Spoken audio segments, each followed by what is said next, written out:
From a nursery rhyme, first published in the early 1800s. What are little boys made of? What are little boys made of? Snips and snails and puppy dog tails. That's what little boys are made of. What are little girls made of? What are little girls made of? Sugar and spice and all things nice. That's what little girls are made of. And now, 200 years later, how far have we come from this kind of gender stereotyping? Have we come very far at all? As I've grown up, I've seen many differences in the way boys and girls are treated at schools, in people's homes, and in public. From a very young age, I was not a big fan of these rules and differences, and I knew I wanted no part of them. First, I observed the differences about what my mother said to my sister and I, and what she said to my brother. Comments to us girls like, tie your hair up nicely, sit like a lady, or help out in the kitchen. Then I observed things my teacher might say about speaking like a lady, but I don't remember a time about boys being told to speak like a gentleman. Were people's expectations of girls different, or maybe more than expectations of boys? We've all seen the newborn girls are given pink clothes and toys, and boys are given blue. So does the stereotyping start from that young? For how long does it go on? Why has my brother always had more freedom to express himself than my sister and I? I remember the day he came home and told my parents that he had a girlfriend. He was congratulated and cheered on. Admittedly, he was 5 years old at the time, so it was pretty cute. But there was no way that I would have been cheered on or congratulated in my quest for a boyfriend. Regardless of my age or how cute it might have been, words such as purity would have featured in conversations, not congratulations. Why could he have a girlfriend but I couldn't have a boyfriend?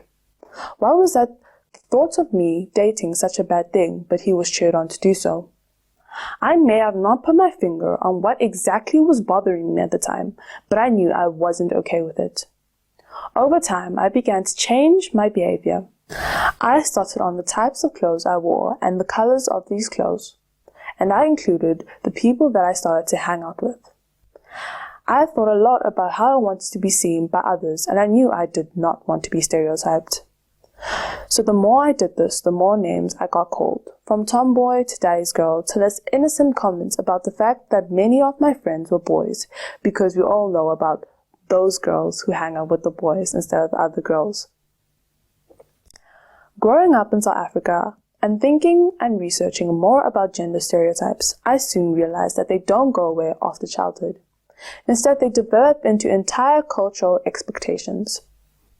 It wasn't unusual to read stories about women who have not been allowed to go to school because the woman's place is to manage the household and do all the housework, and the men is to be the only earners in the household. Because of this, sons were sent to school, but not daughters. The really scary revelation was when I realized that it is still happening in our most poverty-stricken areas. If there is only enough money for one child to go to school, the boy is picked with the expectations that he will receive enough education to earn and bring money to the household. That this is his place. I have discovered that this is not a unique situation to South Africa, but is all too common in many underdeveloped countries. But even in the first world countries, gender stereotypes persists. Boys are raised to be men who are tough, strong, competitive, and never show affection of any other emotion that could be taken as a sign of weakness. A real man doesn't have long hair, and it is interesting to note that men of all status had long hair between the 14th and the 19th century. And it was World War I that resulted in the change to men having short hair. For health reasons such as lice, soldiers had to have short hair. But here we are, 100 years later, and there is still a persisting negative stereotype about real men not having long hair. Do clothes and hairstyles have genders? Recent research into the millennial generation and their view on gender stereotyping shows that millennials do not want to be defined along the historical gender lines. Individuality is key for us to be recognized, for our individuality is more important than conforming to historical roles. For millennials, it is acceptable for women to wear feminine clothes and seen in a nurturing role, as it is to wear black clothes and a Harley Quinn jacket while riding a motorbike.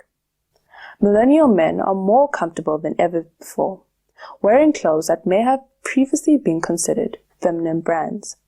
For example, when Harry Styles wore a skirt in December 2020's Vogue. This kind of breaking of gender roles is not unusual for millennials.